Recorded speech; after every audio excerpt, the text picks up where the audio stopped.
Welcome, everyone, to Advancing Transportation, Electrification in Underserved Communities through Utility Grant Programs. We will let everybody file in and we'll get started shortly.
Advancing Transportation, Electrification in Underserved Communities through Utility Grant Programs. We're going to give folks just a few more minutes to sign on, and then we'll get started. Thank you for being here and joining us today.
Welcome, everyone, to Advancing Transportation, Electrification in Underserved Communities through Utility Grant Programs. We've got quite a few folks already joined us today, but we're going to give everybody just a few more minutes, and then we'll get kicked off. Thanks so much.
Thank you again, everybody, for joining us. We're going to go ahead and get started with advancing transportation electrification in underserved communities through utility grant programs. I'll turn it over now to Justin Breithart. He's the Senior Program Manager at Southeast Energy Efficiency Alliance. Go ahead, Justin. Thank you, Sarah. Good afternoon and a good morning to those folks who it's still morning for. I'm Justin Breithart, Senior Program Manager with the Southeast Energy Efficiency Alliance. I do want to give a little bit of background about SEIA.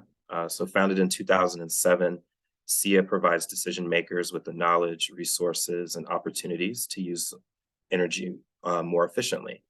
We advance equitable energy policy, support strong building energy codes, and work to expand access to energy efficient transportation options. Our goal is to optimize the use and impact of energy so that all people in the Southeast can live and work in healthy and resilient buildings, utilize clean and affordable transportation, and thrive in a robust and equitable economy. And I'm going to thank our star-studded speakers today from Pacific Power and Resource Innovations. I want to introduce our speakers for today. And first, we have Barrett Kling with Pacific Power. Barrett is a strategic and compassionate innovator committed to being of service to people and the planet.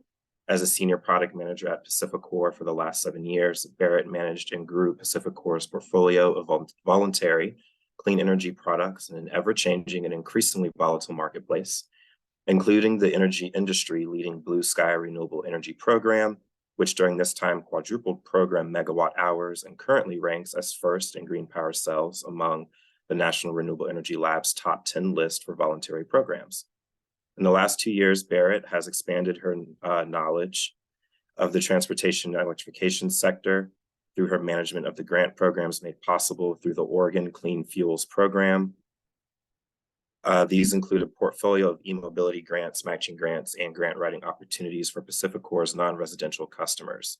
Under Barrett's management, these customer programs have expanded business with existing customers by delivering engaging opportunities, developing relationships, and initiating discussions about growth potential.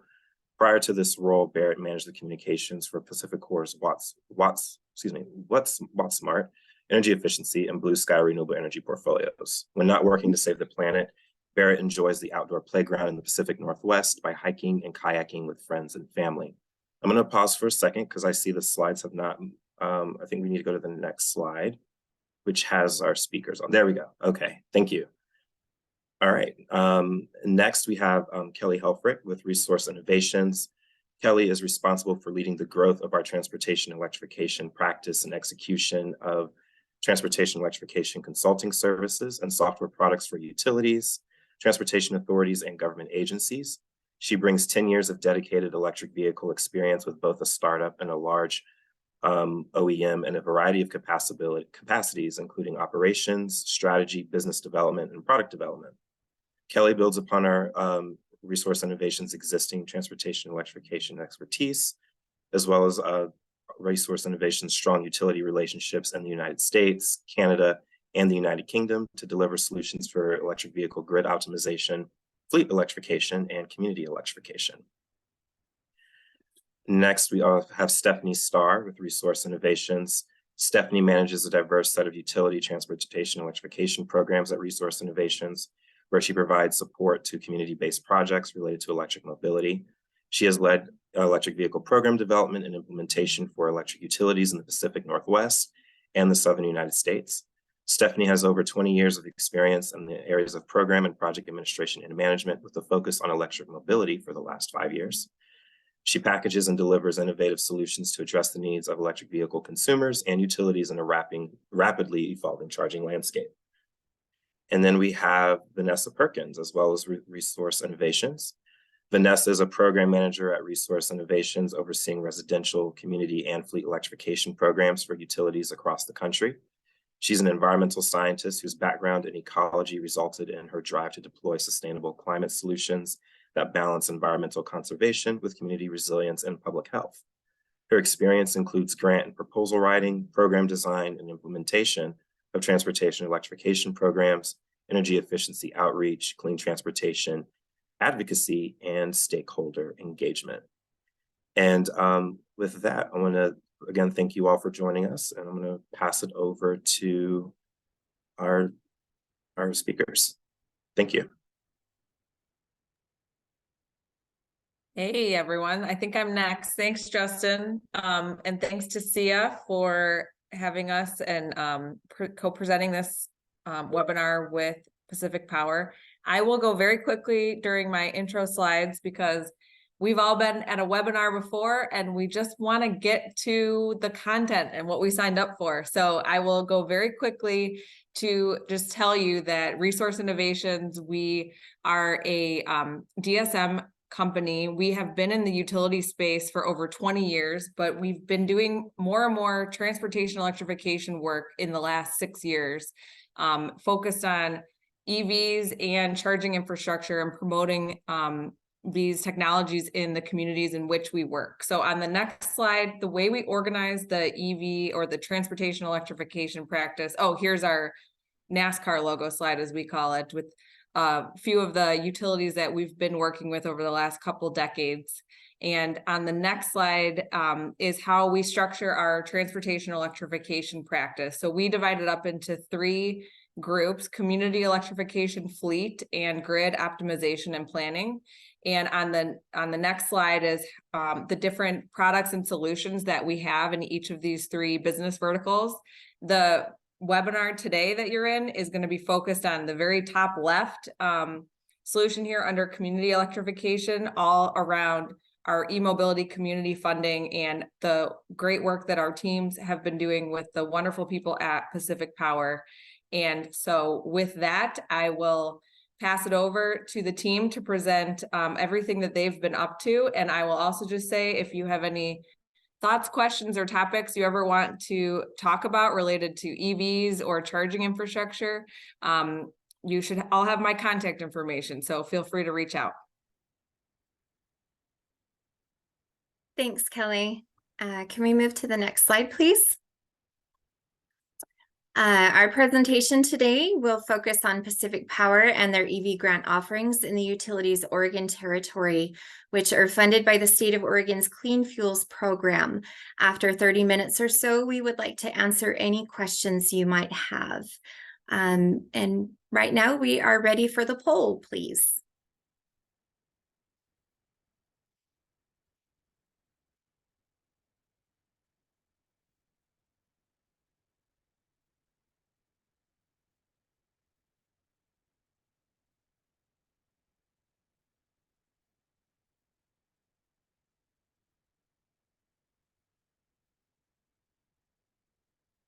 All right, can we move to the next slide?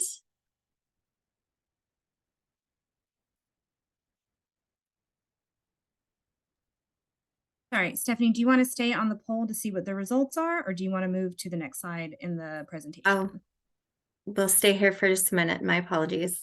That's okay. Just want to double check.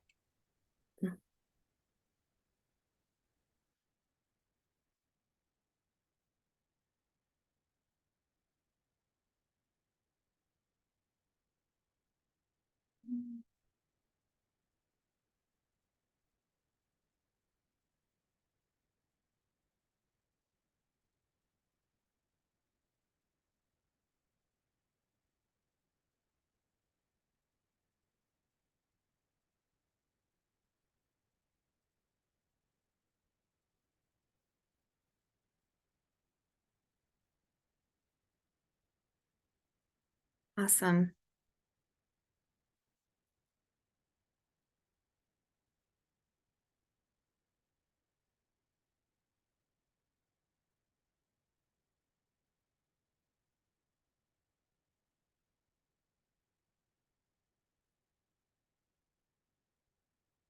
Hey, those are all great answers, and we will be hitting on some of those topics today. So thank you for your answers. Go ahead and move to the next slide, please.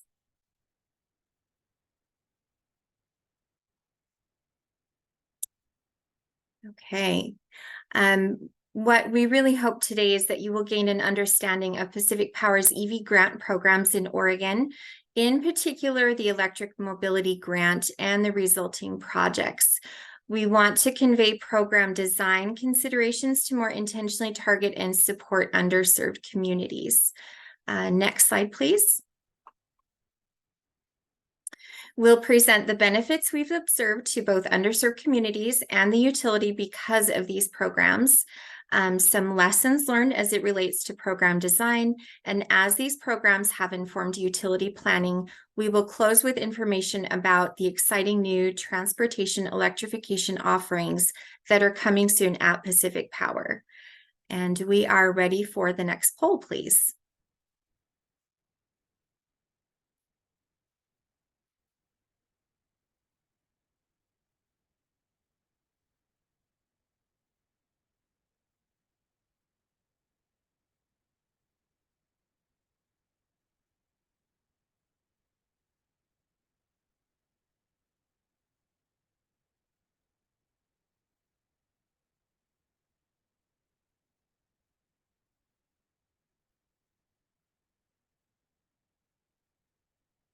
Okay. Looks like we've got a pretty good mix.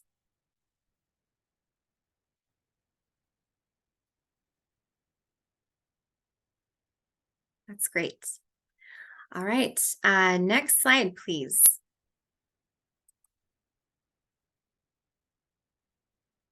All right, and with that, I will hand it over to Barrett to provide some background information about Pacific Power's Oregon territory. All right, thank you, Stephanie. And next slide. So Pacific Power powers about 600,000 customers in 200 communities across Oregon, both urban and rural. And since 2016, the state of Oregon enacted the Clean Fuel Standard, which created the Clean Fuels Program to fund utility customer transportation and electrification programs.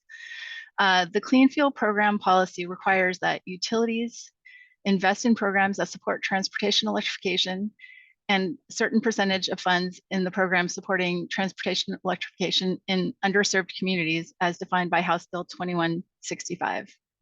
With this policy and extensive stakeholder engagement and mapping analysis, which indicated that about 97% of Pacific Power residential Oregon customers are members of the qualifying House Bill 2165 communities, we developed our 3 grant programs funded by the Clean Fuels Program for Oregon customers.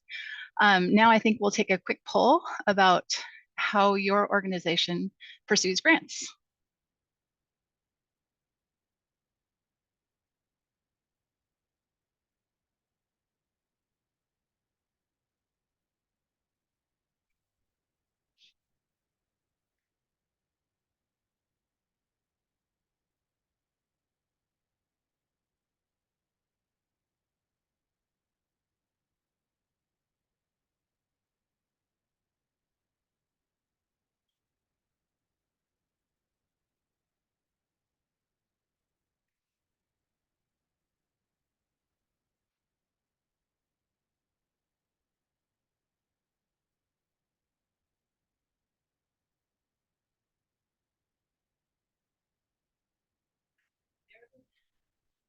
All right, well, next slide, please.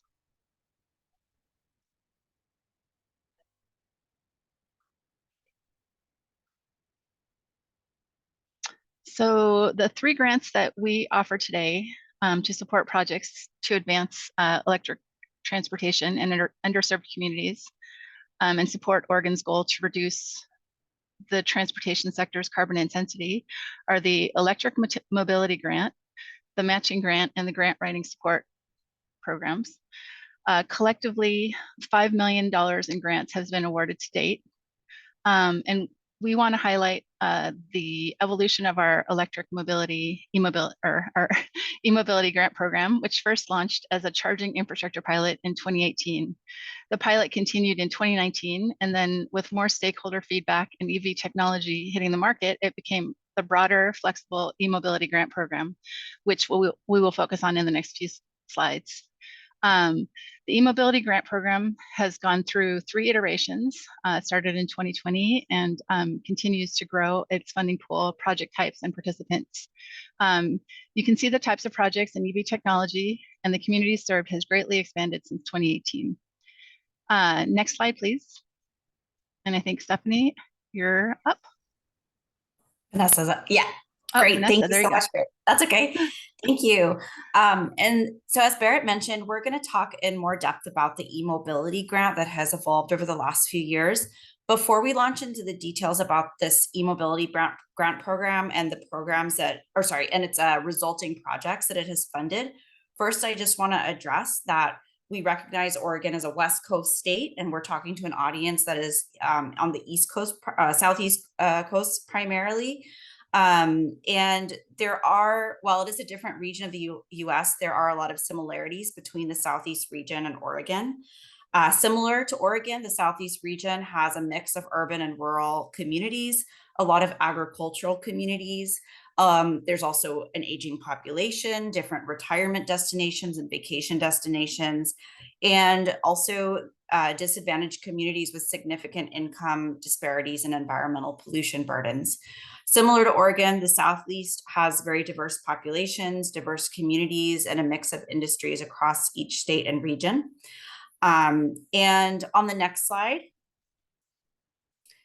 the Southeast region also does have some utilities that offer transportation electrification grant programs. In preparing for this slide, we had researched that there are programs with several utilities that support public charging infrastructure, that have some e-bike funding woven in, and these grant programs supporting EVs serve a lot of stakeholders and are a great use of grant funding. So our goal for this webinar is to convey that the lessons that we've learned in implementing the Pacific Power grant programs and how you can further tailor utility grant programs to be more equity focused based off of our experiences and feedback from the participants in our programs. So although operating in a different part of the country, the program design and projects that have resulted from the eMobility grant specifically are highly relevant to the Southeast region and are an example of how utility grant programs can be tailored to really support underserved communities and also benefit the utility implementers and other stakeholders. So let me jump into more details on the next slide. I'm gonna go ahead to the next slide. I want to keep zooming in on this electric mobility grant program offered by Pacific Power. So as Barrett mentioned, it evolved starting in 2018 as a pilot and then became the full-blown eMobility grant program in 2020 and has funded a variety of projects across the state of Oregon. Just a little bit about how it works. Applicants must be non-residential customers. There's a preference given to community-focused organizations, especially those supporting underserved customers. Applicants can submit a range of project types that ultimately support Pacific Power's residential customers with transportation electrification. So it's not just passenger EVs, it's not just charging infrastructure. Projects are then evaluated based off of a scoring rubric, and the projects have a 18-month deployment timeline. From May through August, applications can be submitted to Pacific Power through their online portal or by emailing us the documentation directly. And on this map here, as you can see, it's a very broad grant that has enabled a variety of community-focused EV projects, such as EV education campaigns, EV workforce development projects, community EV rideshare projects in both rural and urban communities, and even an electric tractor farm share program in Eastern Oregon. Let's go to the next slide. So just with that overview about the eMobility grant program in particular, offered by Pacific Power, I'm going to hand it to Stephanie to talk about specific projects that have resulted from this equity-focused program design. So Stephanie, I'm going to pass it on to you to highlight the first of the few projects that have resulted from eMobility grant. Thanks, Vanessa. Next slide, please. All right. In 2020, the Blueprint Foundation won an eMobility grant to procure an electric van for high school student programming that supports BIPOC youth workforce development in the green economy. They're a nonprofit based out of Portland, and they engage Black youth and adults in culturally specific workforce development that helps them secure sustaining careers in the green sector. The eMobility grant funded an electric van and charger to transport students participating in their Constructing Careers summer program, which is a 5-week trade skills course. It also funded transportation electrification curriculum development and outreach. Next slide, please. The electric van and curriculum project has since completed, but like with most COVID-19 plans, the project faced significant challenges, even with strong planning. The timeline doubled. Their initial plan was to purchase a 15-passenger van, but with supply chain delays and consequent cost increases, the vehicle ended up being too expensive and unavailable. Pacific Power worked with Blueprint to help them revise their plan, modify their project goals, and ultimately they were able to compromise, purchase a different model, and launch Constructing Careers in March 2023. Being flexible with the program rules and providing resources for Blueprint to explore our alternative vehicle and charger models was critical to launching the project. The van is now being used to transport students to and from programs, support EV technology instruction, and used as a demonstration vehicle around various school districts to recruit more participants to their clean energy workforce training programs. Next slide, please. The Circles of Care team was awarded the eMobility grant to procure an electric fleet vehicle to provide critical deliveries and medical care transportation to seniors and other vulnerable community members in the rural Hood River area. The original scope was to purchase a 2021 Volkswagen ID4 to launch the EV Transportation Services project in May 2022. Next slide, please. Despite excellent project planning, the project timeline, scope of work, and administration had to shift for the project to succeed. So once again, flexibility and collaboration with the grant applicant and their administrative partner was critical to seeing this project through, and ultimately Circles of Care was able to launch in April 2023. To date, they have provided 2,000 miles worth of trips with extremely positive feedback from patients and drivers. Peer organizations have seen the success of Circles of Care, which is spreading the word and taking an active role in sharing with other groups how to electrify patient transportation fleets. Next slide, please. I wanted to highlight a rural community e-mobility project with Crook County Fairgrounds, which partnered with several Oregon nonprofits to create an electric tractor farm share and electric agricultural vehicle awareness campaign. Like our other projects during the pandemic, the supply chain delays from the time of application and time of procurement resulted in the team needing to go back and revise the equipment selection. We supported the project team in revising the scope and timeline, and this year the farm share launched. The project team lends the e-tractor to small farms who track the performance data and experience using it. Chargers have also been installed at the fairgrounds, which host field days to provide hands-on demonstrations with the tractor and EV education to rural communities. Next slide, please. Next slide, please, sorry. And finally, this is another 2020 eMobility grant that was awarded, and it was for the Corvallis Benton County Economic Development Office. And it was a local government-run e-bike voucher program for low-income families in the county. Partnering with local bike shops, the agency used the grant to create an instant rebate pilot for low-income residents that would also support purchases from local businesses.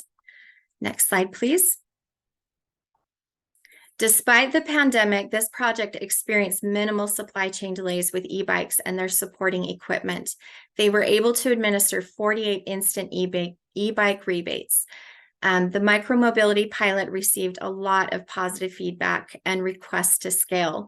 The pilot has inspired other neighboring cities to design similar e-bike pilots and prompted conversations with Pacific Power to support more of these pilots specifically, which Barrett will speak about later. And next slide, please. And next slide, please. So as you can see, these flexible EV grant programs, such as the eMobility grant, have had significant impacts on underserved utility customer groups in both rural and urban areas. The grants are independent from ratepayer support, and they provide funding to a variety of project types that are tailored to what applicant communities need rather than being prescriptive. They meet customers where they are at with the EV transition. Customers can pilot and explore with minimal risk and utility support before scaling and fully investing. Administering the EV grant programs, such as the eMobility program, also provide significant benefits to the utility. They're an important stakeholder feedback tool that allows the utility to build trust and work as a community partner. They're also a test bed to help inform future program needs and technology trends like the Corvallis e-bike project, and they're highly visible projects that can inspire EV transitions in other communities and utilization of other utility programs. And we are ready for the next poll, please.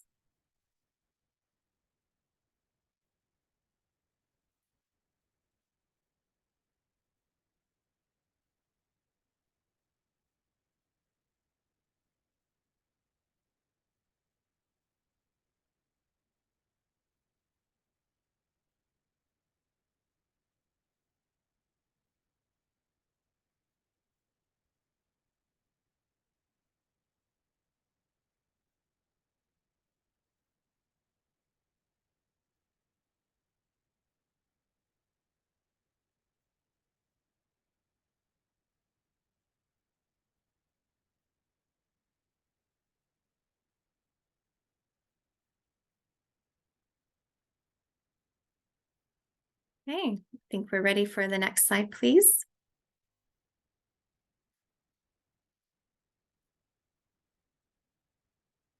All right, so lessons learned. Next slide, please. Before we wrap up, I just want to recap on what we've learned as administrators of the EV grant programs to make them more successful. The first is having a flexible program is critical. Even the best laid plans will encounter a few bumps, so a little give can go a long way. And second is the feedback and networking. It's one of the best tools in our box for keeping the program in optimal shape. The peer roundtable is a favorite among our grant recipients, and it continues to be a tremendous source of real-time experience and information for us, the utilities, and recipients. We hold it annually, and we gather all the grant recipients together, and they are able to network, to share their experiences, talk about their projects, and it inspires a lot of ideas for future projects, scaling, implementing new projects, and it really helps to inform the program overall. Third is the rubric and evaluation process. We revisit the rules of the grants and our scoring rubric every year, and we are updating it continually to ensure we are weighting equity and the distribution of project benefits to underserved communities more heavily. And finally, the application support. There's ongoing customer engagement through the utility and our team. We're ready to support with the application process, and we're accessible through email and phone calls to provide coaching while remaining unbiased. With that, I will hand it back to Barrett.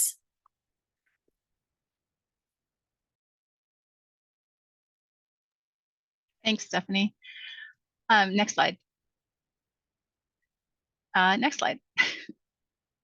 So before we wrap up, I wanted to share how Pacific Power's transportation electrification portfolio is much more than the grant program or the grant initiatives that we covered today. Pacific Power has gathered stakeholder feedback to understand barriers Oregon customers face to transportation electrification, and is proposing a variety of TE-related programs, including an additional grant program for municipalities and communities, which offers school bus support or electric school bus support, and also electric bike rebate programs for our communities. And then obviously looking at the slide a lot more. So there's exciting things to come, and stay tuned to learn more about Pacific Power's innovative programs. Thank you so much.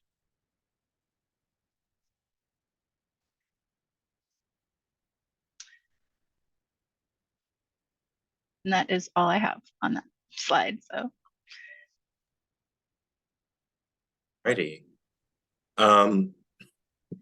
First off, I want to thank you, Barrett, Kelly, Stephanie, and Vanessa for your time and expertise today.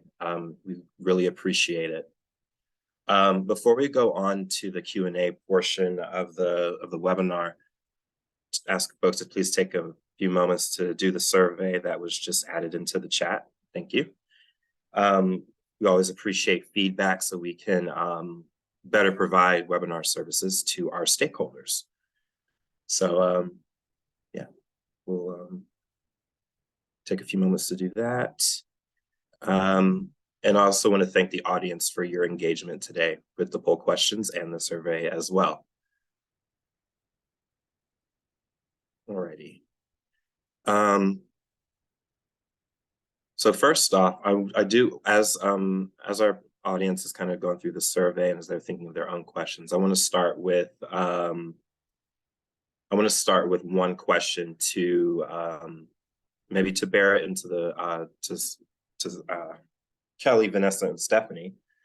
But can you combine? So we know that through the bipartisan infrastructure law and the Inflation Reduction Act, there's just a lot of federal investment coming down for electric vehicle charging.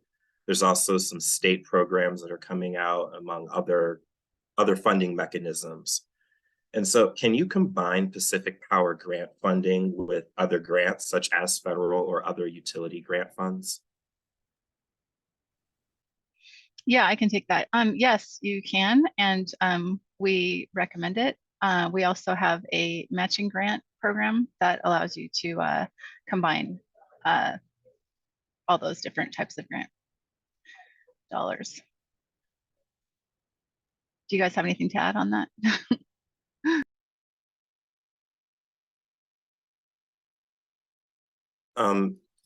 Barrett, if I could ask a follow-up question, maybe. So could these grants be used as cost share for federal or state grant requirements if that's like a 20% cost share? That's a good question. I don't know the answer to that. Stephanie, do you know? Yes, actually, Thank so you. like with the matching grant, it could be used. So with the requirement of that 20% contribution, the beauty of the matching grant program is that the funds can be reserved. And so an applicant could submit a request for the funding, and they can demonstrate that they have submitted an application for this additional funding that would be a supplemental grant. And rather than, showing that it's secured, it would stay as an in progress. And as soon as they get confirmation that that supplemental grant has been awarded, then those funds would be able to be distributed from Pacific Power. So they could definitely be that contribution that would need to have. So they would be awarded, but reserved, if that makes sense. Gotcha. Thank you for that clarification. Yes. All right, I see we got one question in the Q&A I'm gonna ask. So can you speak about how you can assist fleet customers with the low carbon fuel standard with credits and parentheses? And can you suggest registered brokers or environmental consultants? I might ask for clarification. Are you asking for suggestions for brokers or consultants who have experience with the low carbon fuel standard?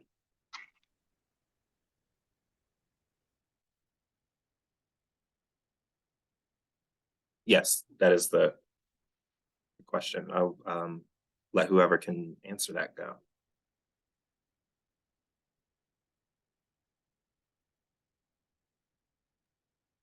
There we go. I'm gonna just interject here, and then Stephanie, I might hand it to you. But so first of all, with the program, at least with eMobility, sometimes there are fleet. It is a fleet project. It's for a organization that has a community service, for example, and they want to electrify their fleet to conduct these community services. So first of all, the low carbon fuel standard, well, the Pacific Power eMobility grant currently is not, it's not in the California territory of Pacific Power right now. It's Oregon, and it's going to be expanding to Washington. However, if there's interest, at least like from a customer, to apply to the eMobility grant program and then get support with understanding how to monetize carbon fuels credits in general, part of that peer roundtable that we host is for people to exchange information about consultants that provide that support. Also, in helping plan the eMobility project, if there is a specific carbon, if they need assistance understanding that market mechanism, we can, part of the coaching that we provide and the unbiased assistance that Stephanie alluded to earlier is to help connect people to the experts and the consultants in that space. And then as for assistance connecting to, offline after the webinar with a low carbon fuel standard consultant, we can talk about that offline with you. Absolutely. So just send us a message. Thank you, Vanessa. And the participants said thank you as well. We have another question, and this is kind of related to school. So, there's a lot of money coming down through the EPA for the Clean School Bus Program with a specific emphasis on electric school buses. So the question we have here is, can you speak more specifically about the ways you help school districts that want to transition their bus fleet to electric? So some examples like site analysis, fleet planning, grant support, specific rates, and ways to reduce demand charges. Yeah. And also, please let me know if I need to. I will. No, it's fine. I will start with that question and then jump in, Vanessa or Stephanie, if you have any thoughts. But in terms of help, so we have free technical assistance available. We also are, we have in the new TE plan, we have some fleet planning available, but specifically for the municipal and community grant that we're offering, we will have funds available for our school districts to apply to get a grant to help with electric school buses. And then also, I think we've funded some school buses for Portland Public Schools through matching grants, and we've also funded an electric school bus with in Bend with that school district. So and then I know that some of our communities too also have gotten the federal grant or have applied to and received the federal grant that's available from the EPA as well. So I don't know if Stephanie or Vanessa want to add anything to that. No, you pretty much captured it. And there's a good network of people who know people, and nonprofits and consultants and those who are connected and able to assist with putting applications together and helping them, whether they've participated in a program and received one themselves, and they're willing to support one another and help. This is a competitive grant, but there are resources out there where there's a willingness to help one another and to connect and be able to offer support to make things happen. So that's been pretty cool to see as well. People in line with, the same goals.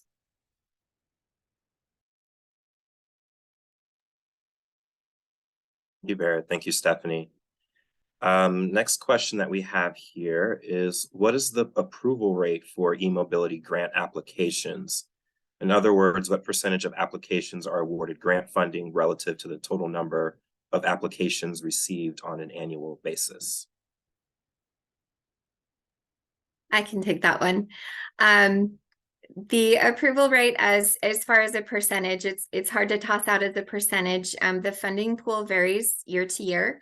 as does the ask from applicant to applicant. So as an example, we have had a pool of $2 million of funding, and we received 38 applications and we funded 11, but the asks were a lot higher, closer to a $200,000 range. So we were not able to fund as many. And then another year there was 1.5 million available. And again, we were able to fund around 11 projects. This year there's another pool of around $2 million, and it looks like we will be able to fund maybe 15 to 16 projects. We didn't see as high of asks. So it really depends on the project and what the pool looks like. We are averaging between 35 to 40 applications every round. It still remains pretty competitive to be able to receive that funding. And but we do receive a lot of good applications, and it's always a difficult decision of who to fund. All right, thank you, Stephanie. All right, got some questions are starting to come in now. What recommendations do you have to streamline communication between the stakeholders involved in electrification projects, such as community charging infrastructure, to minimize challenges or delays connecting to the grid?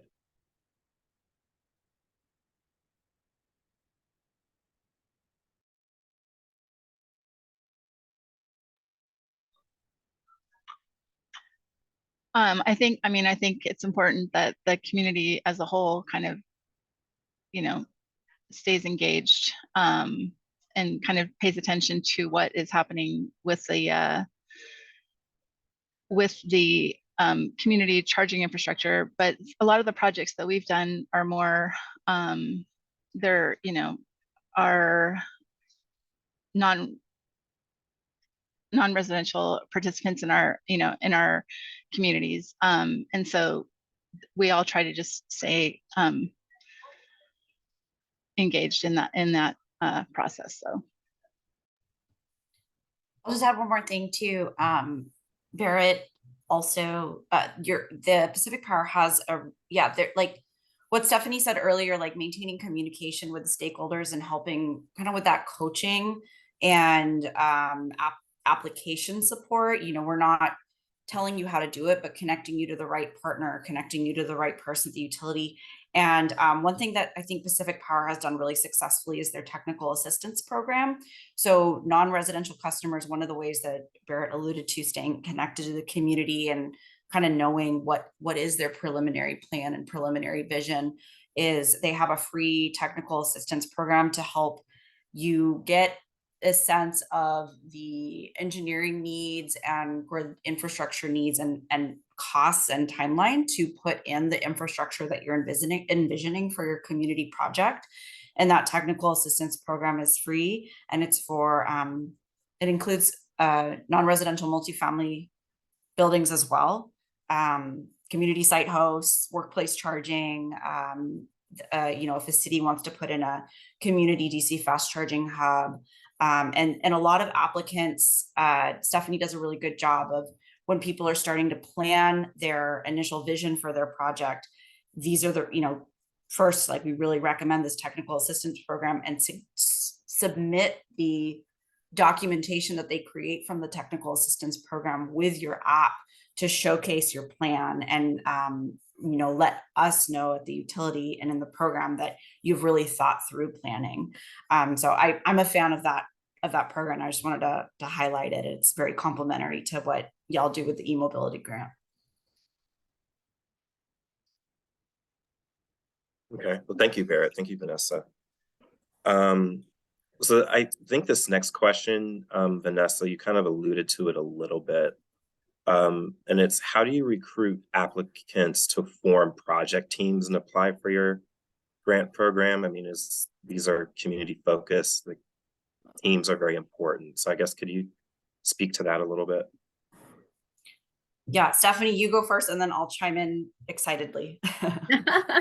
Yeah, there's a few different things that happen here. So one thing that Pacific Power does extremely well is they have account managers that are very well connected to their customers, and they stay in touch with them, and they know them, they have relationships, they are informed of their community, they know what's happening, and they talk to them. So there are those conversations that are happening, and they will encourage applications, or is this something that's feasible? And they will start those conversations and point them in the right direction. We also have those that have been previous applicants, or some people that will submit just a general application because they may have heard through the grapevine someone else who has had this success in a program. And they come to us and we can point them in a direction.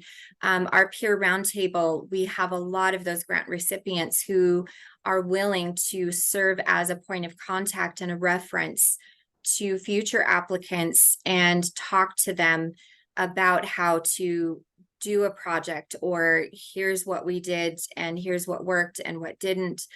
You're welcome to reach out to us. We can give advice. We can tell you who we worked with. We would be willing to work with you. So there's a number of different channels that are constantly feeding into each other, and it isn't just one particular box.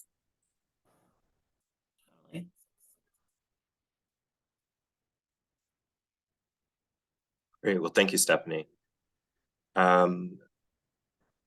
Here is, does the utility grant match include the electric infrastructure upgrades in front of the meter or only behind the meter for the project work plan?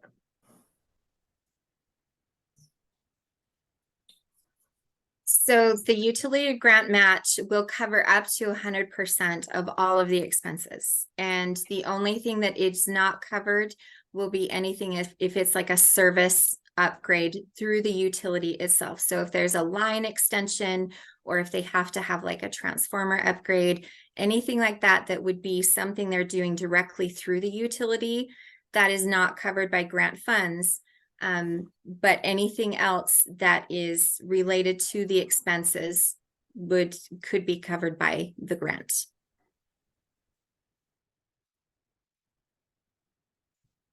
Stephanie. The next question we have here is, do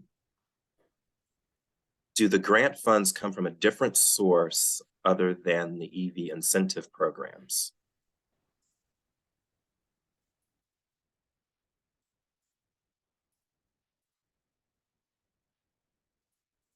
The grant funds come from the Oregon Clean Fuels program dollars, and I believe there are other funds that come through rates that are also that fund a different part of the EV grant programs, or the transportation electrification programs, I guess, not the grant programs. The grant programs are all funded by the Oregon Clean Fuels program. Thank you, Barrett. Can I ask a follow-up? Is the Oregon Clean Fuels program, is that a state program, or is that like a statewide program? Yeah, that's correct. It's a state program. So we get credits for any customer in our service area that drives an EV, and then we turn around and monetize those credits and use those funds for these grant programs. Gotcha. Thank you, Barrett. Next question here is, are there any time limits for the awarded grants to be spent? Yes, so grant recipients are given an 18-month time limit from the time that they are awarded to complete their project. There is some flexibility with that. If there's any kind of delays, they need an extension, that can happen, and they can submit a request for that. To be able to have that. So it is an option to have that, but the standard is it should happen within the 18 months. And they are offered a 75% advance funding to help offset those initial costs for the project. And then the remaining up to 25% of the grant funding is awarded at the time of the project completion. Okay. Thank you, Stephanie. And then we're going to go into our last question in the Q&A box. And are grant applications held from one period to another, or do applicants need to reapply for each round? We do ask that they reapply each round. One thing that we do is if someone is not accepted in a current round, we do offer a post-application discussion where we can talk to them about the areas where their application was strong and where they needed some improvement. So they know what they would need to potentially work on and what would possibly work better for the next round, what we would be looking for. And then we do encourage them to reapply. And we have seen this happen. And we have seen a lot of reapplicants come through and they've been successful. So it's been great to see that they do listen to that and they take it quite seriously. And they've been successful in receiving those awards. Great. Thank you, Stephanie. Yeah. I just wanted to add to that too. Yeah, Stephanie and Barrett do a really good job of offering if the applicant needs feedback. And also, again, the nature of the grant program is cultivating this network of very knowledgeable and, community focused organizations. And so there's also the opportunity to connect Stephanie and Barrett are good at helping them connect to maybe another person that did a similar project to help inform their grant, or, again, the resources that they might need, maybe a technical assessment to strengthen their grant for next year. So just again, like the coaching and the personal touch with this program, and also the network of really motivated folks that are working on these projects, and also making them very visible and accessible and wanting to share about what they've learned doing them is super powerful. Great. Thank you, Vanessa, for that. I'm keeping an eye on time. I know we're at 1:55.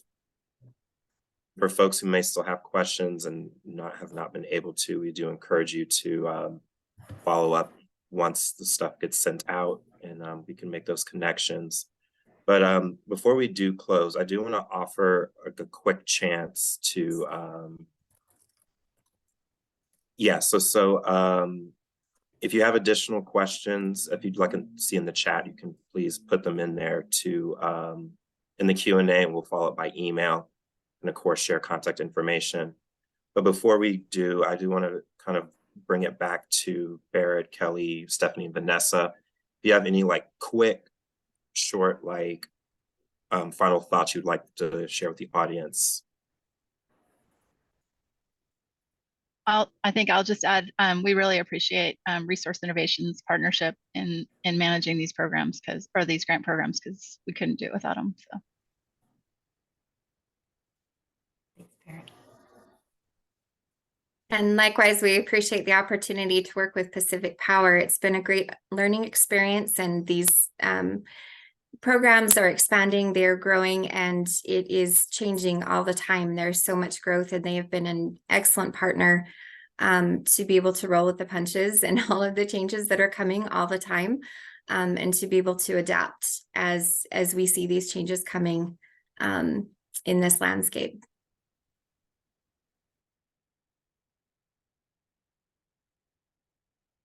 All right. Wonderful. Well, with that, again, I want to do a big thank you to our speakers today, as well as to our audience for your participation. And I'm going to pass it over to you, Sarah. Thanks, Justin, and thank you again to all of our panelists, to Pacific Power and Resource Innovations for sharing this great content with us today. We really appreciate it. Again, we'll just take a plug for the survey. Please take that before you sign off today and let us know what you thought and how the webinar went. This is a member-led webinar. It's part of a member benefit at SIA. So if you are a member and you would also like to host a webinar on a topic that is important to you, please let us know. If you are not a member and want to get in on the action, you can learn more about our membership and offerings at seealliance.org/membership. You can also click or head over to seealliance.org/updates to receive news and announcements about upcoming events. We promise to keep it brief and meaningful. And then, yeah, again, always a special thank you to everybody who made today's webinar possible. And thank you guys for joining us and sticking with us for the entire hour. We will be sending out a recording, the slides, and then our panelists' contact information in the follow-up email. You guys should probably receive that by tomorrow, within the next 24 hours or so, once we get everything processed and up on the internet. So there you go. Thanks so much, and we'll see you at the next one.